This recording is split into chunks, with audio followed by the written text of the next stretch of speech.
Hi, everyone. 2 years ago, my life changed forever. My wife, Kelsey, and I welcomed our daughter, Leela, into the world.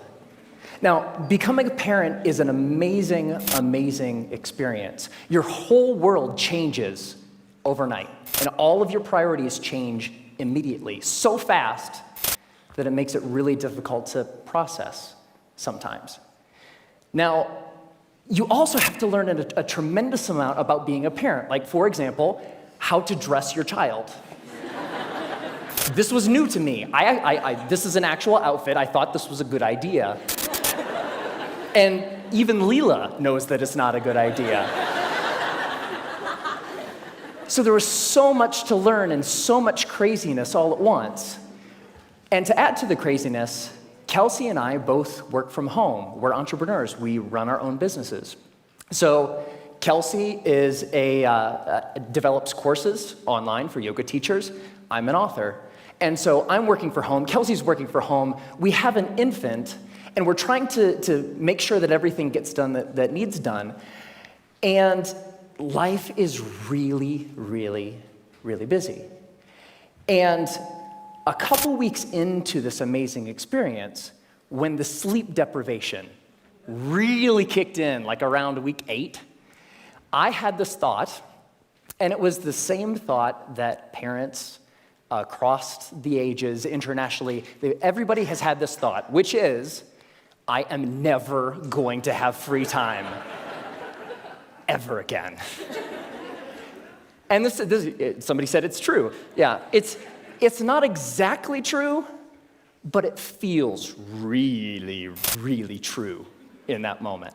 And this was really disconcerting to me, because one of the things that I enjoy more than anything else is learning new things. Getting curious about something and diving in and fiddling around and learning through trial and error and eventually becoming pretty good at something. And without this free time, I didn't know how I was ever going to do that ever again.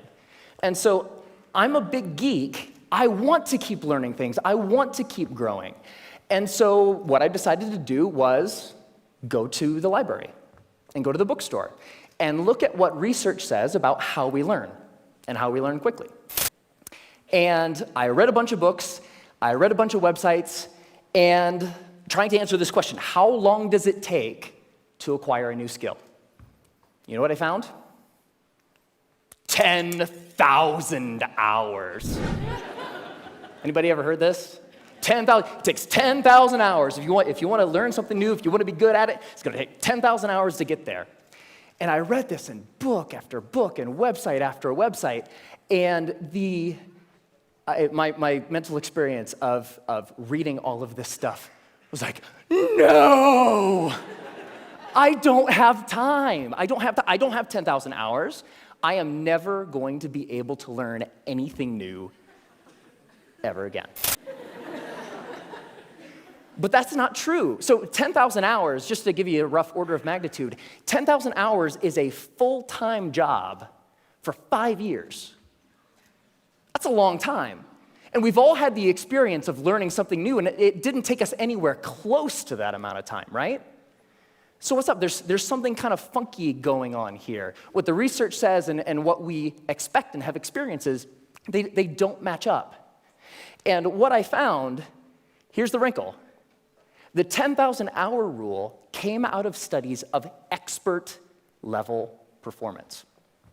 There was a professor at Florida State University. His name is K. Anders Ericsson. He's the originator of the 10,000 hour rule. And where that came from is he studied professional athletes, world-class musicians, chess grandmasters, all of these ultra-competitive folks in ultra-high-performing fields, and he tried to figure out how long does it take to get to the top of those kinds of fields. And what he found is the more deliberate practice, the more time that those individuals spent practicing the elements, whatever it is that they do, the more time you spend, the better you get. And the folks at the tippy top of their fields put in around 10,000 hours of practice. Now, we were talking about the game of telephone a little bit earlier. Here's what happened. An author by the name of Malcolm Gladwell wrote a book in 2007 called Outliers, the Story of Success. And the centerpiece of that book was the 10,000-hour rule. Practice a lot, practice well, and you will do extremely well. You'll reach the top of your field. So the message, what Dr. Erickson was actually saying is, it takes 10,000 hours to get to the top of an ultra-competitive field in a very narrow subject. That's what that means. But here's what happened. Ever since Outliers came out, immediately came out, reached the top of the bestseller list, stayed there for 3 solid months. All of a sudden, the 10,000-hour rule was everywhere. And a society-wide game of telephone started to be played. So this message, it takes 10,000 hours to reach the top of an ultra-competitive field, became, it takes 10,000 hours to become an expert at something. Which became, it takes 10,000 hours to become good at something. Which became, it takes 10,000 hours to learn something. But that last statement, it takes 10,000 hours to learn something, it's not true. It's not true. So, what the research actually says, if I spent a lot of time here at the CSU library in the cognitive psychology stacks, because I'm a geek. And when you actually look at the studies of skill acquisition, you see over and over and over a graph like this. Now, researchers, whether they're studying a motor skill, something you do physically, or a mental skill, they like to study things that they can time, because you can quantify that, right? So they'll give research participants a little task, something that requires physical arrangement or something that requires learning a little mental trick, and they'll time how long a participant takes to complete the skill. And here's what this graph says. When you start, so when researchers gave participants a task, it took them a really long time because it was new and they were horrible.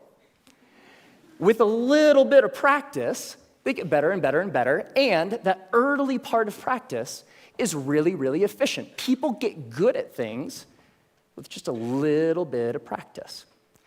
Now, what's interesting to note is that if, we don't really, for skills that we want to learn for ourselves, we don't care so much about time, right? We just care about how good we are, whatever good happens to mean. So if we relabel performance time to how good you are, the graph flips, and you get this famous and widely known, this is the learning curve.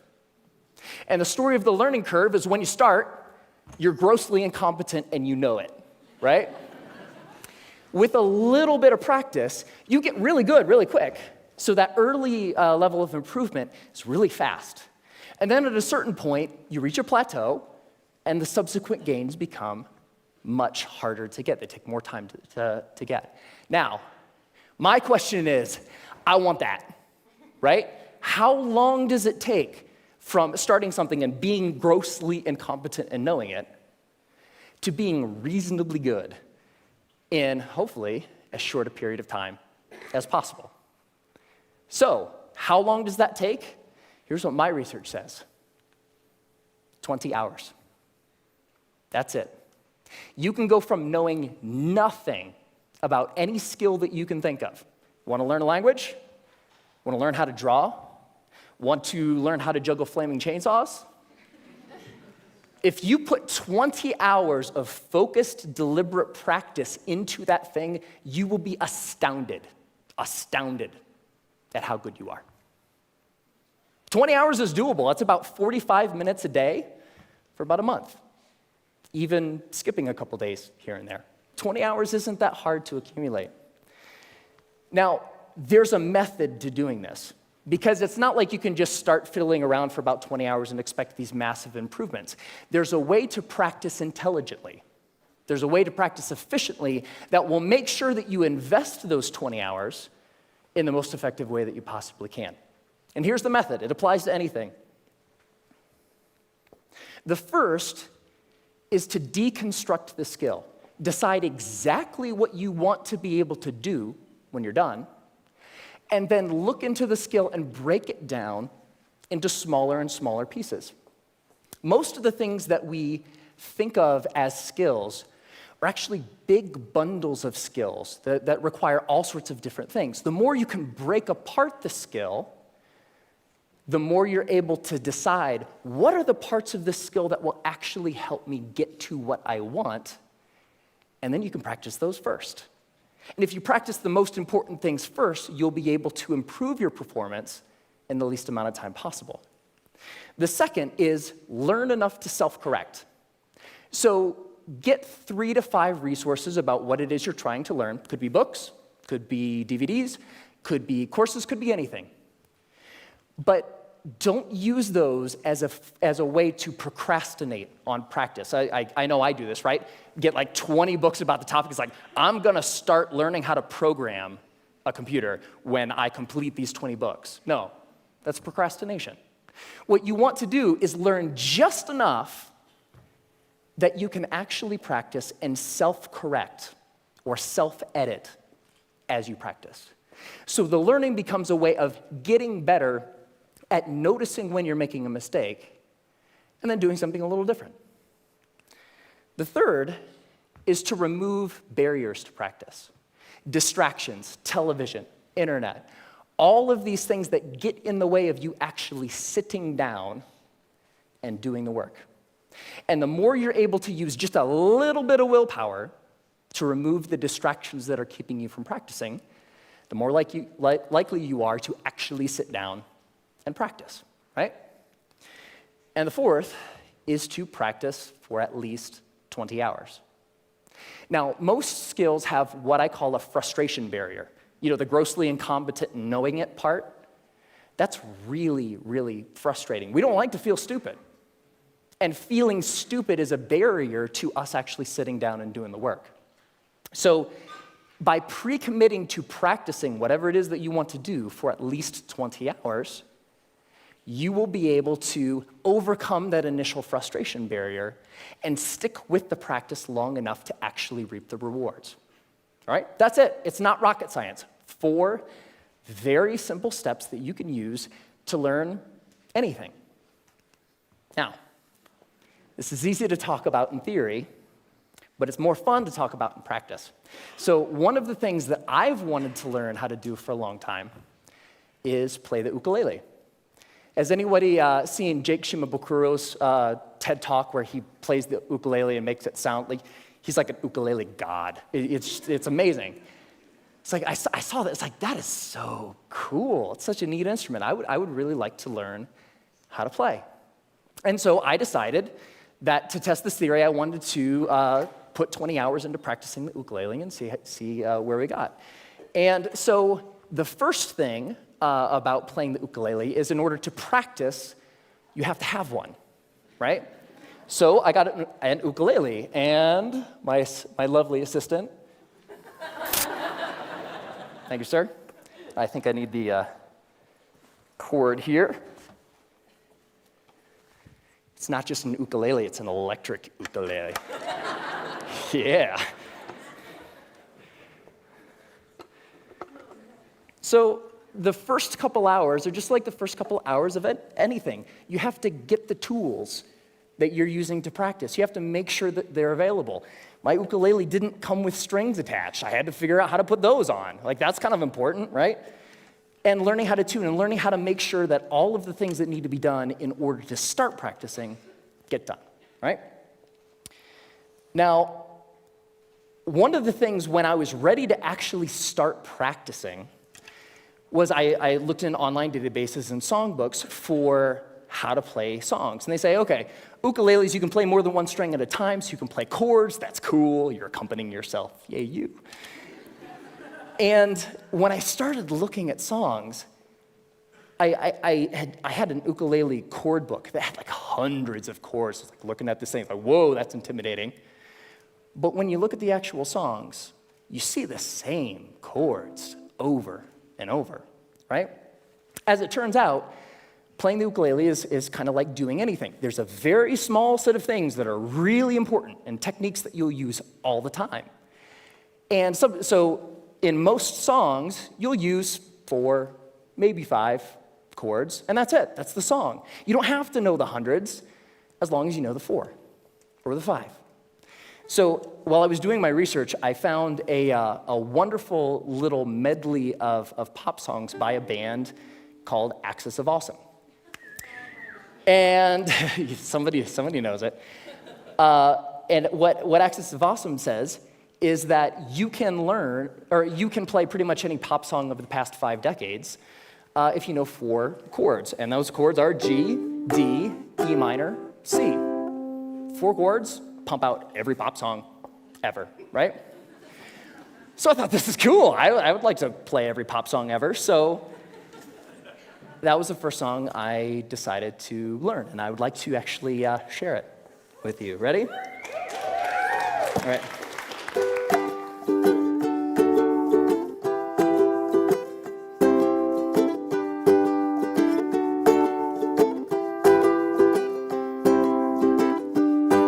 Just a small town girl living in a lonely world. She took the midnight train going anywhere. I heard that you settled down, that you found a girl, that you're married now. Every night in my dreams I see you, I feel you. That is how I know we'll go on. I won't hesitate no more. It cannot wait, I'm yours. 'Cause you are amazing. We did amazing things. If I could, then I would.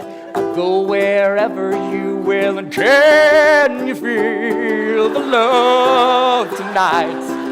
Can I live with or without you? When I find myself in times of trouble, Mother Mary comes to me. Sometimes I feel like I don't have a partner. No woman, no cry, mama, this surely is a dream. I come from London under. Once a jolly swag man camped by a billabong. Hey, I just met you, and this is crazy, but here's my number, so call me. Hey, sexy lady, whoop, whoop, whoop, whoop, whoop 'em Gangnam style. Time to say goodbye. Closing time. Every new beginning comes from some other beginning's end.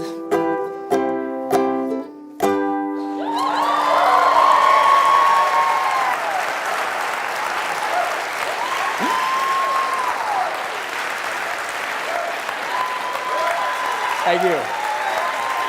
Thank you. I love that song. And I have a secret to share with you. So by playing that song for you, I just hit my 20th hour of practicing the ukulele. Thank you.